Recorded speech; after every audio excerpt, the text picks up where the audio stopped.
जय हिंद। देखिए यहाँ पर हिंदी के पेपर में क्वेश्चन नंबर 21वां पूछा जाता है। लिखा है दिए गए गद्यांश पर आधारित यहाँ पर किन्हीं एक में से 3 प्रश्नों की उत्तर दीजिए और ये 6 नंबर का पूछा जाता है। यहाँ पर देखिए 2 गद्यांश पूछे जाएंगे, एक ये होगा और एक ये। इन दोनों में से यहाँ पर आपको एक हल करना होगा। अथवा का मतलब होता है एक करना।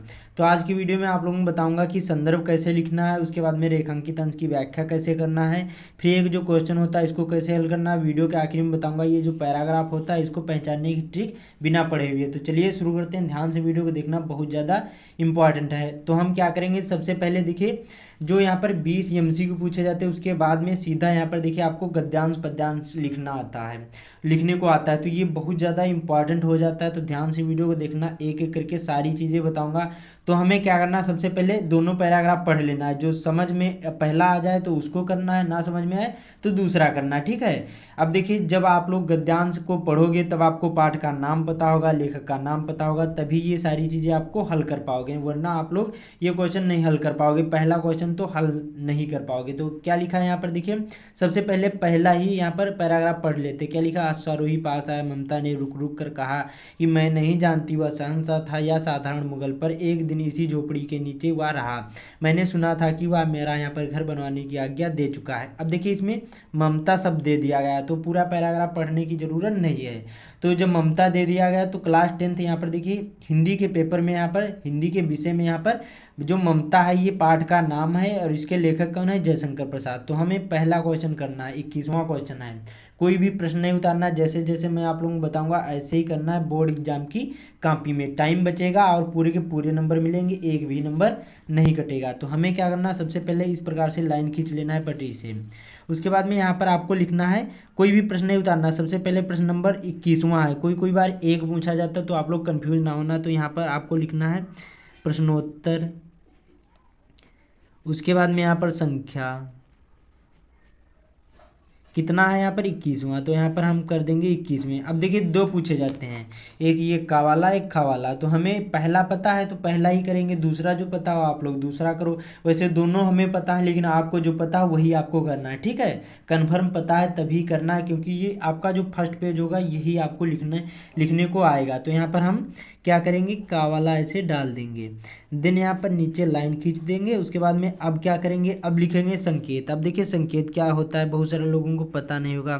तो देखिए जो संकेत होता है ये इसका मतलब होता है पहले के 2 शब्द लिखना और आखिरी के 2 शब्द। इससे जो एग्जामिनर होते हैं जो आपकी कॉपी चेक करेंगे वो समझ जाएंगे कि बच्चे ने इसी पैराग्राफ से लिखा है, तो उनको ज़्यादा टाइम नहीं लगेगा और पूरी आपकी कॉपी अच्छे से चेक करेंगे।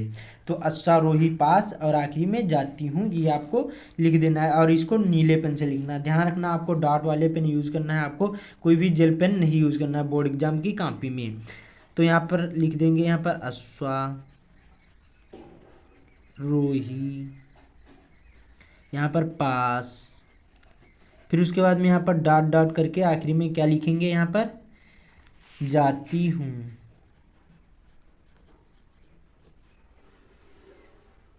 इस प्रकार से लिख देना है। उसके बाद में अब देखिए इतना तो हो गया। अब हमें पहला क्वेश्चन करना है। क्या लिखा, उपर्युक्त अवतरण का संदर्भ लिखिए। कई कई बार यहाँ पर देखिए पाठ का नाम लेखक का नाम पूछा जाता है, वो तो बहुत सिंपल सा होता है। तो यहाँ पर देखिए कई कई बार सबसे ज़्यादा संदर्भ ही पूछा जाता है। कोई भी देख लेना, यहाँ पर 7 सेट होते हैं तो कम से कम 5-6 सेट में यहाँ पर संदर्भ ही लिखने को आएगा। गद्यांश वाला पद्यांश वाला भी होता है। मैंने पद्यांश वाले पर वीडियो बहुत सारे बनाए हैं, गद्यांश वाले पर लेकिन न्यू तरीके से बताऊंगा। और 24 फरवरी से आपके पेपर भी स्टार्ट हैं 2025 बोर्ड एग्जाम के। तो यहाँ पर संदर्भ कैसे लिखना है, तो हम क्या करेंगे, अब देखिए काले पेन का यूज़ करना है। यहाँ पर आपको लिख देना है, मैंने पहले बताया आपको पाठ का नाम ममता है और लेखक कौन है, जयशंकर प्रसाद। तो हमें केवल कुछ नहीं करना, केवल इतनी हेडिंग डाल देना है, संदर्भ। क्या डालोगे, संदर्भ, और बाकी कुछ नहीं करना, यही ट्रिक लगाना और ऐसे ही आपको संदर्भ लिखना है। नीला पेन ले लेना है, यहाँ पर लिखना है कि प्रस्तुत गद्यांश हमारी पाठ्य पुस्तक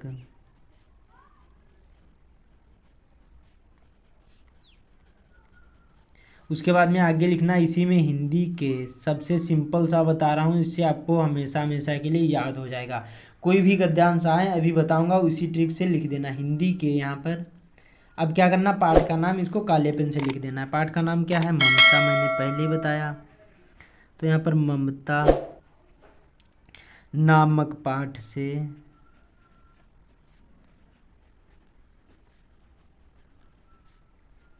संकलित है। ठीक है, अब इसी में लिखना इसके लेखक।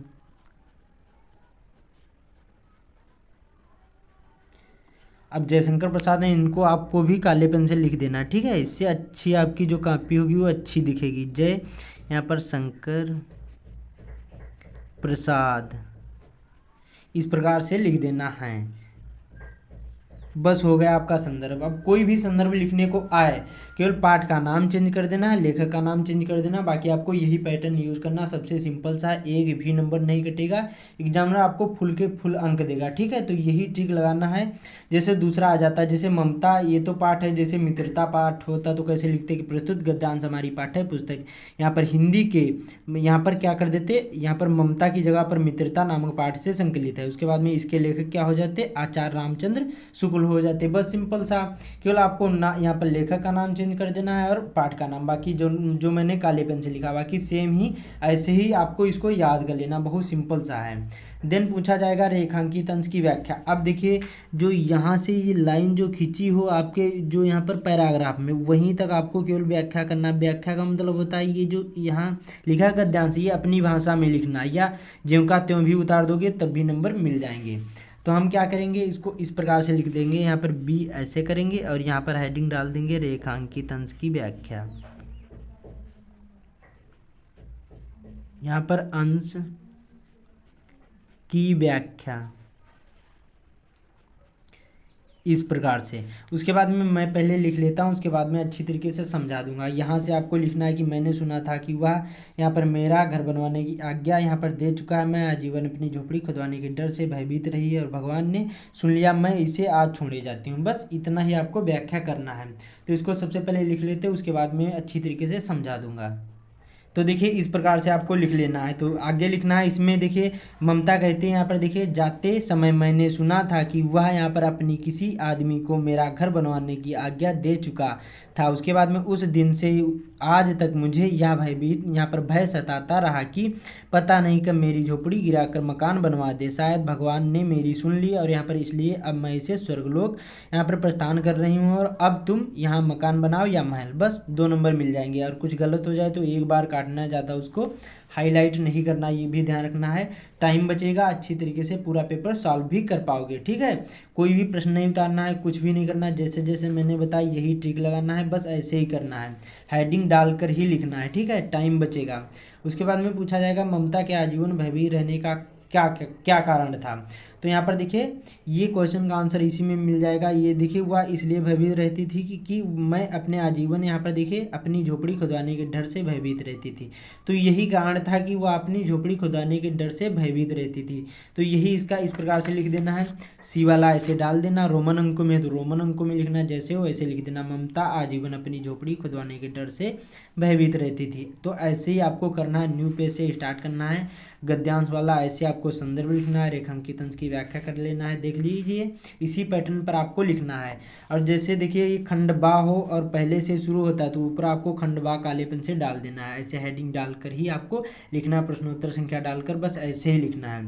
अब चलते हैं, इसको पहचानने की ट्रिक बता देता हूँ। देखिए अब जितना भी टाइम बचा हुआ है आपको क्या करना है, सबसे पहले जितने भी इंपॉर्टेंट पैराग्राफ हों, चाहे यहाँ पर ममता मित्रता हो या क्लास 12th में कोई भी पैराग्राफ हो, 11th किसी भी क्लास में हो, क्या करना है, पाठ का नाम याद कर लेना है, लेखक का नाम याद कर लेना। फिर उसके बाद में पैराग्राफ में देखना है, जैसे देखिए ममता नामक पाठ होगा तो ममता के बारे में बार बार जिक्र किया गया होगा। जो मित्रता नामक पाठ होगा तो यहाँ पर मित्र के बारे में बार बार जिक्र किया गया होगा।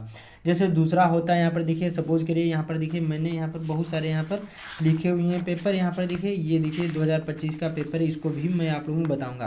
अब देखिए जैसे जिंदगी को यहाँ पर मौत के पंजों से मुक्त कर अमर बनाने के लिए यहाँ पर आदमी ने पहाड़ काटा। तो ये देखिए इसमें पहाड़ काटा, इसमें अजंता यहाँ पर देखिए चट्टाने लिखा है। तो अजंता की गुफा जो अजंता नामक पाठ है उससे रिलेटेड है। तो समझ जाना ये पाठ का नाम क्या होगा, अजंता होगा, भगवत शरण उपाध्याय का। तो ये ट्रिक होती है, ठीक है, पहचानने की। ऐसे ही आपको पाठ का नाम, लेखक का नाम ऐसे ही आपको पहचान लेना है। उसी प्रकार से ये देखिए ये हमारा भारतीय संस्कृति से लिया गया है। तो इसी प्रकार से आपको पहचानने की यही ट्रिक होती है। तो उम्मीद करता हूँ आप लोगों को समझ में आ गया होगा। तो इस वीडियो को ज़्यादा से ज़्यादा शेयर कर देना। बाकी चैनल पर पहली बार आए चैनल को सब्सक्राइब भी कर लेना। तो मिलते हैं अगले वीडियो में।